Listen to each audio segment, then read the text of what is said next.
Swayam Prabha. Digital India. Educated India.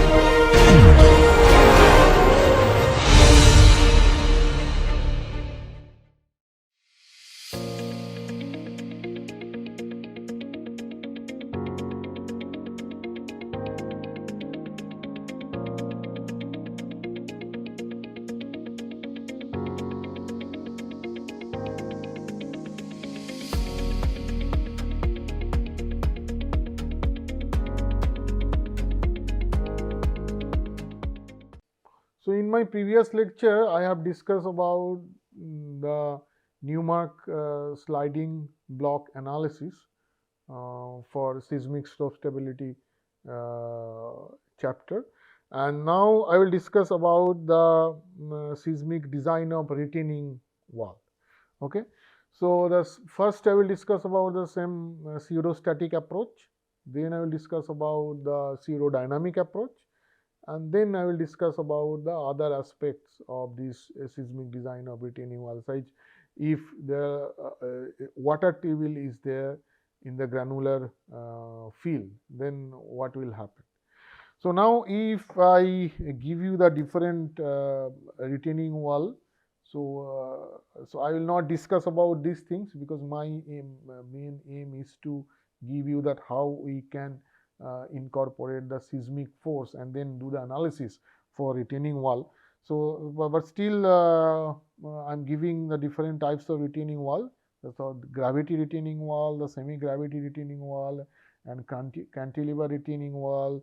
In addition to that, there are counterfort retaining wall, buttressed retaining walls are also available. Now, in the gravity retaining wall, here mostly the weight of the retaining wall that provides the your stability. So, in the semi-gravity retaining wall, the reinforcement is used in smaller amount. When the cantilever retaining wall, the reinforcement is being used, also the weight of the retaining wall is been reduced. Okay, or the concrete volume or the weight basically is reduced, because in case of gravity retaining wall, your weight is huge, because that is giving the stability. Now, in counterfort and buttress retaining wall, there is a retaining wall where the additional supports are being provided, one in case of in the side of backfill, another in the opposite side of the backfill, and as the height of the retaining wall increases, then we can go for this counterfort or buttress retaining wall. So, now the main thing is that how we will determine the force that is acting on the wall, because here there is a your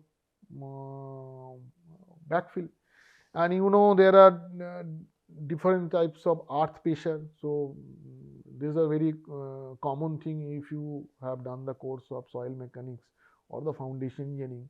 Now, the earth pressure, that is active, passive, and at rest. So, active means if your wall moves away from the backfill, if your wall is a steady condition, means is at rest condition, then at rest, and if it is moves towards the backfill, then passive. So, and most of the cases in design we use the active, that you know. So, now here I will mainly discuss the how we can get the active force. Okay, and obviously I will also give you the expression of passive.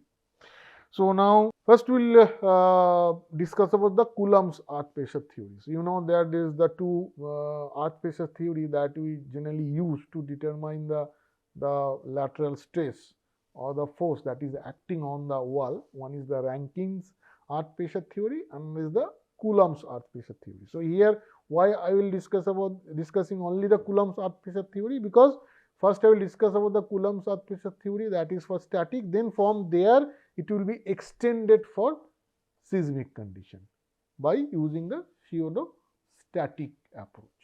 So, that the assumptions of Coulomb's theory is that the backfill is dry, cohesionless, homogeneous, isotropic soil. However, C5 soil can also be treated under Coulomb's theory. The backfill surface is planar and can be inclined. Okay. The back of the wall can be inclined to vertical. That means it can be inclined to vertical. The failure surface is a plane failure surface which passes through the heel of the wall. The position and line of action of the earth pressure is known. The point of application is taken at the lower third point of the wall by assuming triangular distribution of earth pressure. Here it is assume the triangular distribution. So, 1/3 from the base will be the point of application. The earth pressure is inclined at an angle of delta to the normal to the back of the wall at its point of application. The sliding wedge is considered to be rigid body. So, now if these are the assumptions, so you can see that this is your retaining wall. So, this is the retaining wall, say. Okay. So, this is the retaining wall and this side is the backfill. This side is the backfill and this is the failure wedge and this is the failure plane.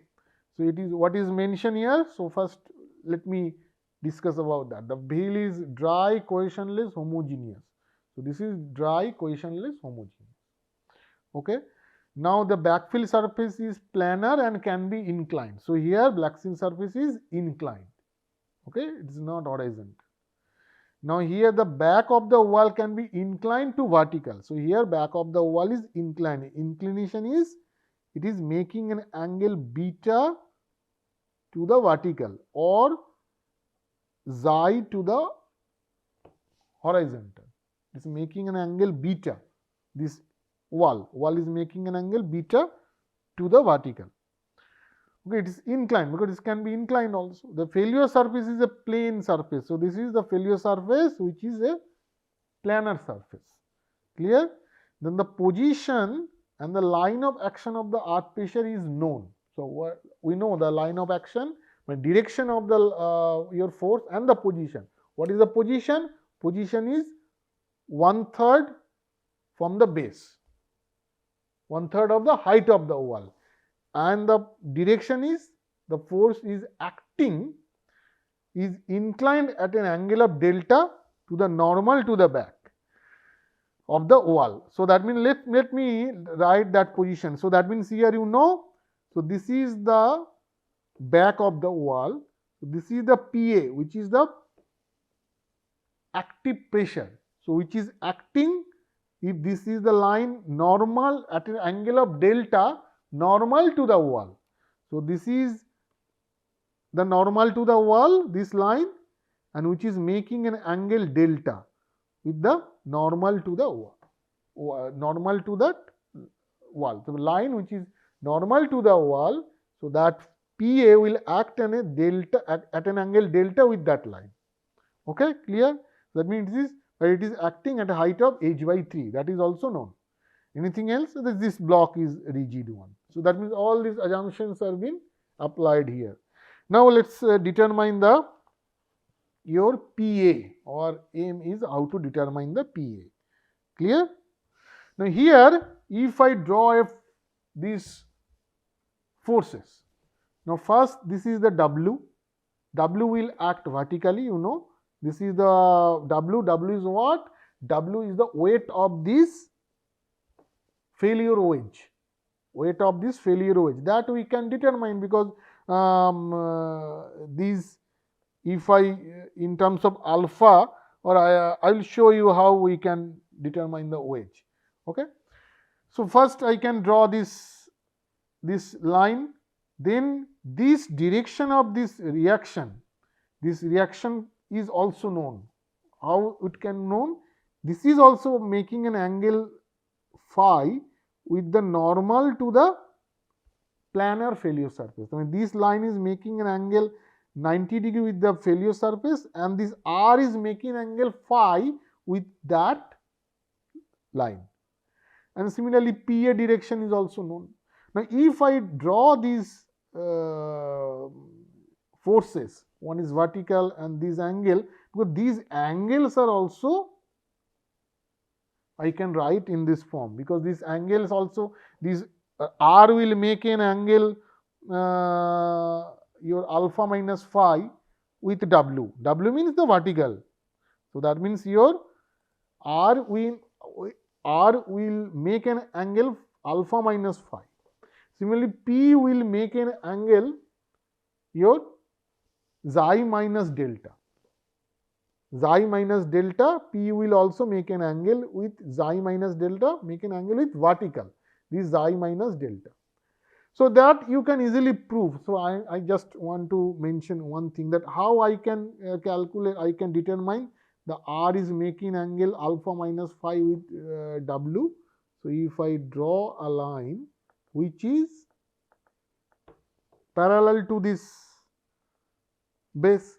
So now if this line is parallel to this line and this is making an angle alpha, so this will also be alpha. This will also be alpha.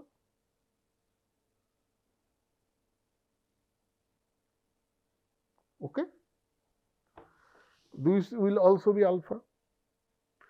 So now what is this? This the total one is the 90 degree. You know, this is 90 degree. So this one will be simple 90 degree minus alpha. Similarly, now your this one, this horizontal one, this is 90 minus alpha.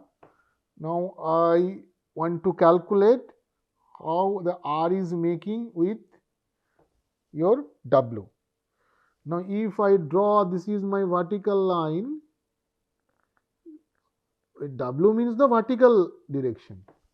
This is vertical line. Now this is your, this angle is how much? This angle is also 90 degree. Clear? So this angle is 90 degree. This one is phi. And so that means this angle, the R is making with vertical, means W, that will be what? 90 minus this one phi, total is 90. This one is phi, because this is phi, this one is how much? This one is phi, total is 90, and this angle I want to determine. So this one minus phi minus this angle minus 90 plus alpha. So if I, this 90 will cancel, this will be alpha minus phi. So that's why your this R is making an angle alpha minus phi with vertical, and vertical means the W also, because W is vertically acting.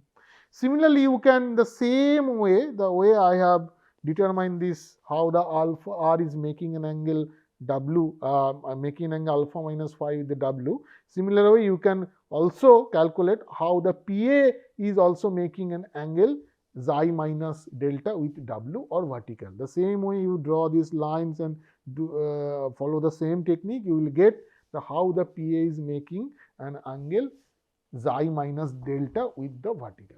So that means this PA direction we know, this RA direction also, R direction also know. Now I have to calculate the W value. Okay. So to calculate W value, what I am doing, I am drawing a 90 degree line or perpendicular line here. So this is 90 degree and this point is say D. Okay. So my W is equal to what? It will be, if this is the base, AC is the base. So I am basically calculating the area of this triangle ABC, and area of the triangle, if I say, it will be half, base is AC and height is this one. I have drawn the 90 degree line. So this will be BD into gamma. Gamma is the unit weight of this backfill soil. Okay. Gamma is the unit weight of the soil. Okay. Now I have to calculate the AC. How I can calculate the AC? Now if I take this triangle ABC, for triangle ABC, I can write that AC divided by AB, that will be equal to sine AC this line, and this angle is how much? This angle is xi plus I. How I can write that? Because if this is the xi, then this angle is also xi. So that this angle ABC, that is your xi plus I. And similarly, the AB is this line, your AB is this line. What is this angle? This angle is alpha minus I. How I can do that? Because again I can write this is AB, so this will be sine alpha minus I. Okay, and I can write that again, that your BD is what? BD is this one, and your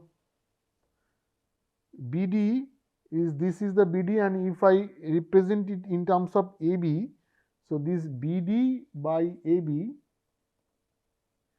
that will be equal to sine this angle. What is this angle? This BD into AB, so this is your BD and this is the AB. So this will be this angle. What is this angle? I can write that this angle is sine xi plus alpha. How I can write that?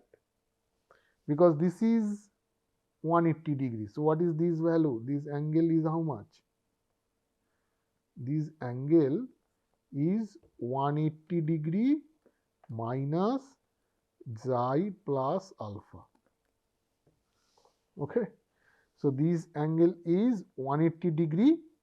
This is 180 degree minus xi plus alpha. So if I put sine 180 degree minus xi plus alpha, so I can write this is sine xi plus alpha. Okay. So this way I can write that BD is equal to, that BD I have to calculate, is AB into sine xi plus alpha.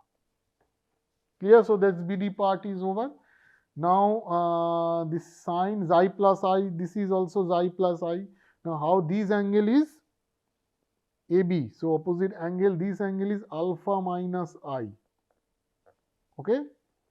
So you can get that. This how this angle is coming alpha.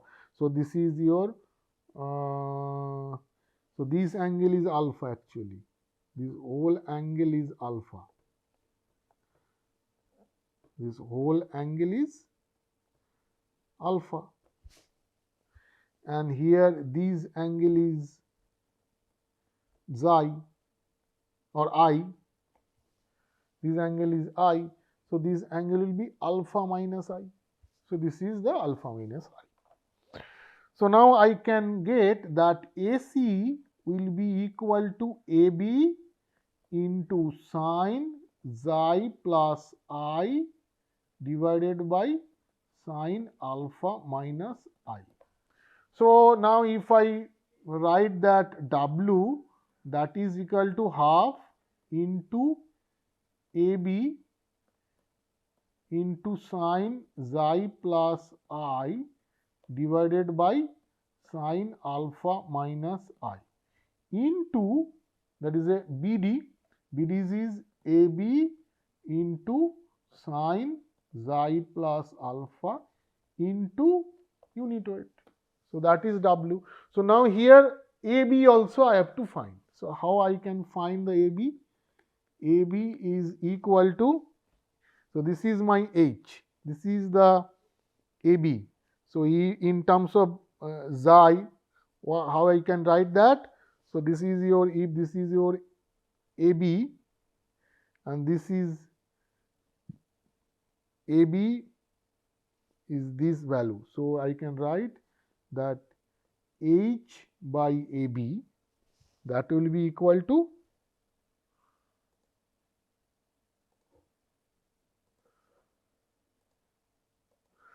so if this is the H by AB is equal to will be sin xi. Okay, so I can write that finally from here that AB will be equal to H by sin xi. Clear?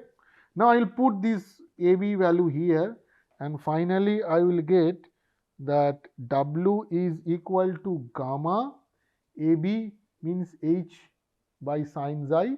So it will be H square divided by, there is a 2 and there is a sin square xi, okay, into sin xi plus alpha into sin xi plus I divided by sin alpha minus I.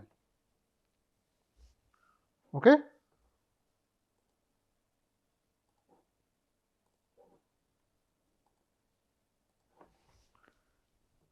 So this is the equation of W. This is the equation of W.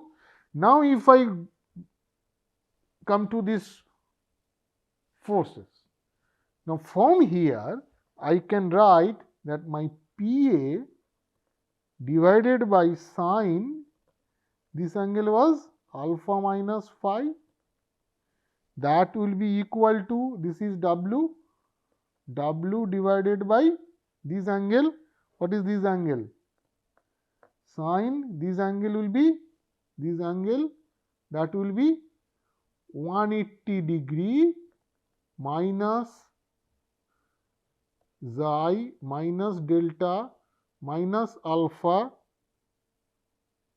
minus delta means plus, minus plus, minus alpha plus phi, this angle. So I can write this is 180 degree minus xi plus delta minus alpha plus phi. Okay. Now finally if I get the PA expression, the PA expression, that is equal to W into sine alpha minus phi divided by sine 180 degree minus xi minus alpha plus phi plus delta. Okay,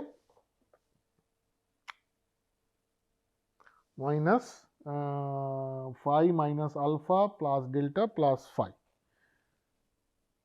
Okay, and then finally if I put the value of W, so that will be half gamma H square divided by sine square xi into sine alpha minus phi into sine xi plus alpha divided by sine 180 degree minus xi minus alpha plus phi plus delta, then into sine xi plus I divided by sine alpha minus I. So if I put this value, so this will be the equation. Now here what are the variables here? So variables here, first let me check what are the variables. Unit weight is known for a particular soil. Your height of the wall is also known. Now your xi is also known because we know the, how much angle this wall is making with either horizontal or your vertical. So you know that if this is the angle, then xi I can replace in terms of beta also. What is the xi value? Xi is equal to 90° minus beta. So either you know how this wall is making with vertical or horizontal, so that xi is also known. Then phi value is also known, that is the friction angle for a particular soil, that is also known. Then your I value is also known, because I is the how much this is backfill is making with horizontal. So your I is known, xi is known, your alpha, I is known, xi is known, delta is known, that is the friction angle between the soil and the wall. So delta, from here delta is known, phi is known, your xi is known, your I is known, H is known, unit is also known. So only variable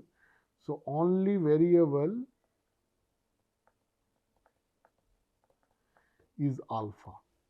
Alpha is not known. Okay.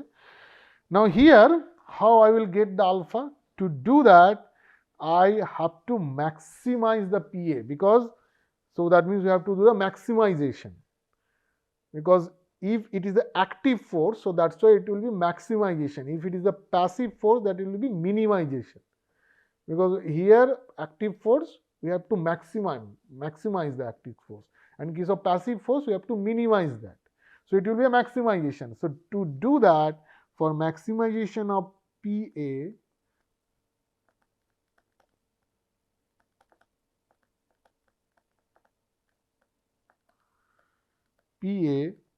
for active case,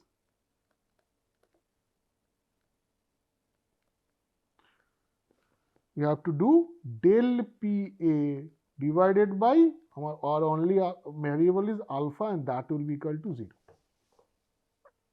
So you differentiate PA with respect to alpha, then you put del PA is equal to 0, then we will get the alpha value, and then you put that alpha value in this equation, and finally we will get the PA value. Okay. So finally I will get the PA value, and that PA will be equal to half into Ka gamma A square, where K is the active earth pressure coefficient. Okay. So this is under static condition. Now the same concept is being used to incorporate the seismic forces, and then I will do that. This is our this theory, it is called Mononobe-Okabe theory. Okay. So this is called Mononobe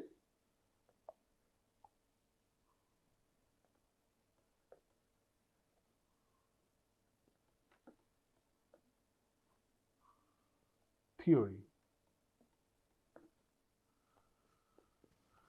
Okay. So which is basically the extension of the Coulomb's theory. So here what happened, this is the our forces or the condition for the static forces. Okay.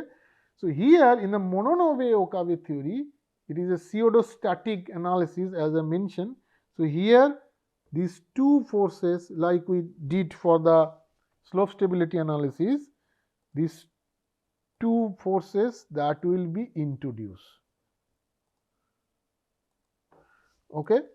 So that will be introduced. So this is your horizontal forces, and this is vertical forces. So this one also, it will be Kh into W, this will be Kv into W. What is Kh, what is Kv? I have already discussed during my slope stability analysis under seismic condition. When I discuss the pseudostatic analysis, there I mention what is Kv, what is Kh. Okay. So that means these two forces are being introduced here.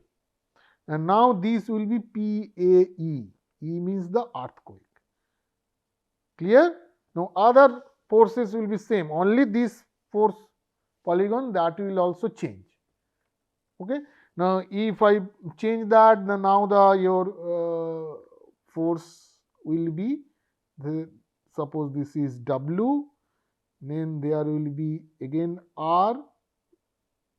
Okay.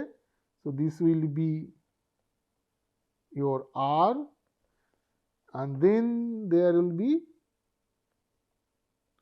KH into W, that is horizontal, KH into W, then there will be another vertical, that is KV into W, then the PAE will come into picture. So this is PAE. Okay, so this is for static, this is for pseudostatic.